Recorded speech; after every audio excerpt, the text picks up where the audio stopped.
नमस्कार दोस्तों। तो आपका जीके जीएस के महत्वपूर्ण प्रश्नों के 38वां भाग में स्वागत है। तो देखिए, आज हम लोग पढ़ेंगे कि कौन कौन से महत्वपूर्ण जीके आपके एग्जाम में आने वाले हैं। बिहार एसएससी हो गया, बिहार दरोगा हो गया, सबका एग्जाम होने वाला है। अभी टीचर का एग्जाम होने वाला है, उसमें भी ये सारे प्रश्न आ सकते हैं। तो देखिए, अभी जो टीचर का TRE 2 आया था, उसका पेमेंट का लास्ट डेट आज तक बढ़ा दिया गया था।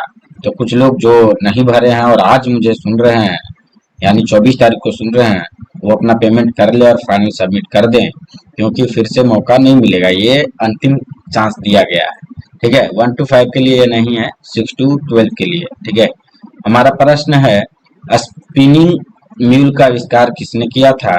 तो स्पिनिंग म्यूल जो होता है, उसका आविष्कार वो हम्फ्री डेवी ने किए थे। तो ऑप्शन नंबर डी हमारा करेक्ट आंसर हो जाएगा। हमारा दूसरा प्रश्न है, भारत का राष्ट्रीय पशु है। तो कौन है भारत का राष्ट्रीय पशु? तो देखिए, भारत का राष्ट्रीय पशु वो बाघ है। तो ऑप्शन नंबर सी हमारा करेक्ट आंसर हो जाएगा। हमारा अगला प्रश्न है, घड़ियाल प्रजनन केंद्र कहाँ स्थापित है? तो देखिए, जो घड़ियाल प्रजनन केंद्र है वो कहाँ स्थापित है? तो ये हमारा वो मुरैना में स्थापित है। तो ऑप्शन नंबर बी हमारा करेक्ट आंसर हो जाएगा कि मुरैना में घड़ियाल प्रजनन केंद्र स्थापित है। हमारा अगला प्रश्न है, भारत में उजला बाघ प्रजनन केंद्र। देखिए, देखिए, जो पिछला प्रश्न था वो था घड़ियाल प्रजनन केंद्र जो मुरैना में है, और जो भारत में उजला बाघ प्रजनन केंद्र है वो हमारा नंदन कानन उड़ीसा में है। तो ऑप्शन नंबर ए हमारा करेक्ट आंसर हो जाएगा। हमारा अगला प्रश्न है दोस्तों, कि आधुनिक काल में औद्योगिक इकाई ने किसके स्वरूप को गंभीर रूप से प्रभावित किया है? तो देखिए, जो आधुनिक काल में औद्योगिक इकाई है वो शहरीकरण को वो गंभीर रूप से प्रभावित किया है। बहुत ज्यादा शहरीकरण होने लगा है। तो यहाँ पे बी नंबर ऑप्शन हमारा सही आंसर हो जाएगा। हमारा अगला प्रश्न है, विश्वव्यापी आर्थिक संकट किस वर्ष प्रारंभ हुआ था? तो देखिए, जो विश्वव्यापी आर्थिक संकट है वो हमारा कब कब प्रारंभ हुआ था? तो विश्वव्यापी आर्थिक संकट हमारा 1929 ईस्वी में प्रारंभ हुआ था। ठीक है, लेकिन भारत पर इसका ज्यादा प्रभाव नहीं पड़ा था। ठीक है, हमारा अगला प्रश्न है, हॉट स्पॉट की पहचान पर किसने जोर दिया था? तो देखिए, हॉट स्पॉट की पहचान पर वो नॉर्मन मेयर्स उन्होंने जोर दिया था। तो नॉर्मन मेयर्स उन्होंने ही हॉट स्पॉट की पहचान पर जोर दिया था। हमारा अगला प्रश्न है, भारत का पहला जैव मंडल आरक्षित क्षेत्र कब और कहाँ विकसित किया गया? देखिए, यहाँ पे कहाँ केवल दिया हुआ है और 1986 बताया हुआ है, लेकिन इससे दो प्रश्न हमारे आ सकते हैं कि भारत का पहला जैव मंडल आरक्षित क्षेत्र वो कब विकसित किया गया। तो इसका प्रश्न का उत्तर हो जाएगा कि 1986 में भारत का पहला जैव मंडल आरक्षित क्षेत्र विकसित किया गया। और पूछा जाएगा कि कहाँ विकसित किया गया, तो हो जाएगा कि नवलागिरी में वो भारत का पहला जैव मंडल आरक्षित क्षेत्र विकसित किया गया। हमारा अगला प्रश्न है, वन्य जीव बोर्ड की स्थापना कब हुई? तो देखिए, वन्य जीव बोर्ड की स्थापना वो आजादी के बाद हुई थी, और इसमें सारे डेट आजादी के बाद की ही है। तो 1952 ईस्वी में वो आपका वन्य जीव बोर्ड की स्थापना हुई थी। ठीक है, हमारा अगला प्रश्न है, प्लाईवुड का निर्माण सर्वप्रथम कहाँ शुरू हुआ था? तो देखिए, सबसे पहले प्लाईवुड जो आप देखते हैं, जो आजकल फोल्डिंग वगैरह में इस्तेमाल किया जाता है, या दीवारों पर बहुत जगह भी इस्तेमाल किया जाता है, या दुकान बनाने में प्रयोग किया जाता है, तो वो फर्नीचर बनाने में प्रयोग किया जाता है। ये हमारा जर्मनी में सबसे पहले प्लाईवुड का शुरुआत किया गया था। ठीक है, तो ऑप्शन नंबर सी हमारा करेक्ट आंसर हो जाएगा कि जर्मनी में प्लाईवुड का आविष्कार किया गया था। हमारा अगला प्रश्न है, पावर लूम का आविष्कार किसने किया था? तो देखिए, जो पावर लूम है उसका आविष्कार एडमंड कार्टराइट ने किया था।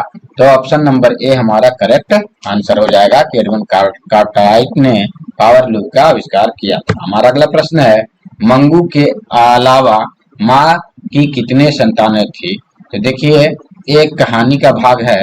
ठीक है, ये कहानी है, यहाँ पे तो ऐसा नहीं दिया हुआ है कहानी, लेकिन मैं ये गलती से सिलेक्ट हो गया क्वेश्चन। तो इसका आंसर हो जाएगा कि मंगू के अलावा माँ की वो कितने संतानें थी, मैं इस कहानी को पढ़ा था तो मंगू के अलावा जो है 3 संतानें और थी, यानी टोटल 4 था। ठीक है, तो ऑप्शन नंबर बी हमारा करेक्ट आंसर हो जाएगा। हमारा अगला प्रश्न है, किसने सीता को रसमलाई भेजी थी? तो देखिए, सीता को रसमलाई जो भेजने वाली थी उसका नाम क्या था? तो सीता को रसमलाई भेजने वाले का नाम था भवरी। तो ऑप्शन नंबर जो है हमारा क्या हो जाएगा सही? ऑप्शन नंबर हमारा डी सही उत्तर हो जाएगा। ऑप्शन नंबर डी, भवरी जो है उसने ही सीता को रसमलाई भेजी थी। ये सारे कहानी का उठ के आ गया। सीता के बड़े लड़के का क्या नाम था? देखिए, सीता के बड़े लड़के का नाम कैलाश था।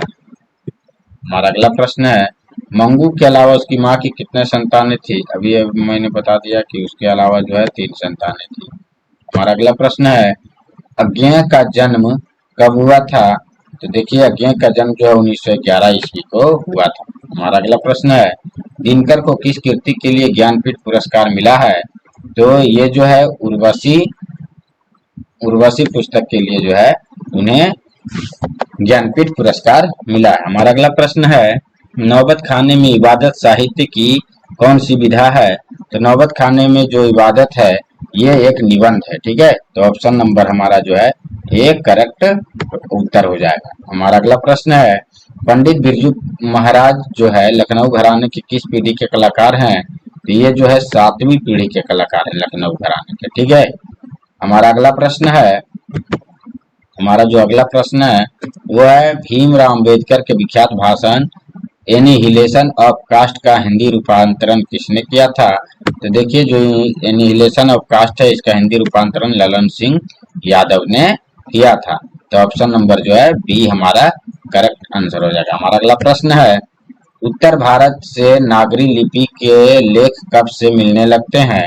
तो देखिए, 4वीं सदी से जो है नागरी लिपि के लेख जो है उत्तर भारत से मिलने लगते हैं। हमारा अगला प्रश्न है, बहादुर पर कितने रुपए की चोरी का इल्जाम लगा था? तो देखिए, बहादुर पर जो है ये 11 रुपए के चोरी का इल्जाम लगा था। ठीक है, ये कहानी का भाग है, अगर आप लोग जो है पढ़े होंगे तो ठीक है, नहीं तो क्षमा प्रार्थी है कि आज जो है कहानी का भाग उठा कर लेगा आ गया है किसी तरह से। तो हमारा अगला प्रश्न है, भारत माता कविता में, जो भारत माता कविता है उसमें भारत का कैसा चित्र प्रस्तुत किया गया है? तो उसमें जो है भारत माता का जो है वो भारत का काल्पनिक चित्र जो है प्रस्तुत किया गया। हमारा अगला प्रश्न है, जातीय अस्मिता की दृष्टि से इतिहास का प्रवाह कैसा है?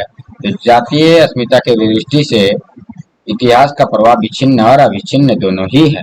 हमारा अगला और आखिरी प्रश्न है आज का, कि प्रत्यय का संधि विच्छेद क्या है? तो देखिए, जो प्रत्यय का संधि विच्छेद है वो प्रति जोड़ अ है। ठीक है, तो आज का सीरीज हम यहीं पे समाप्त करते हैं। कल आपके लिए जो है दूसरा सीरीज लेकर आएंगे और प्रयास करेंगे कि उसमें जो है इस तरह के कहानी का भाग जो है का प्रश्न जो है ना लेकर आए, क्योंकि ये लगता है कि हमारा जो है लिख के पहले से ये पीडीएफ तैयार करके रखा हुआ था, तो आज गलती से लगता है कि 10th क्लास का कुछ जो है मैच कर हो गया इसमें बहुत ज़्यादा ही, और हिंदी विषय का भी मैच हो गया। हालांकि जो जो मुख्य प्रश्न होते थे उसको इकट्ठा करके सारे वर्गों का एक साथ लाया करते थे, लेकिन ये पहले से पीडीएफ रेडी था और मेरे पास समय नहीं मिला, तो उसी पीडीएफ से जो है मैं आज करवा रहा था आप लोगों को, इसी कारण जो है आपको यह असुविधा हुई, तो उसके लिए मैं क्षमा चाहता हूँ। तो धन्यवाद दोस्तों, आप हमारे चैनल को सब्सक्राइब एंड शेयर करें। हम मिलेंगे फिर अगले सीरीज में। जय हिंद।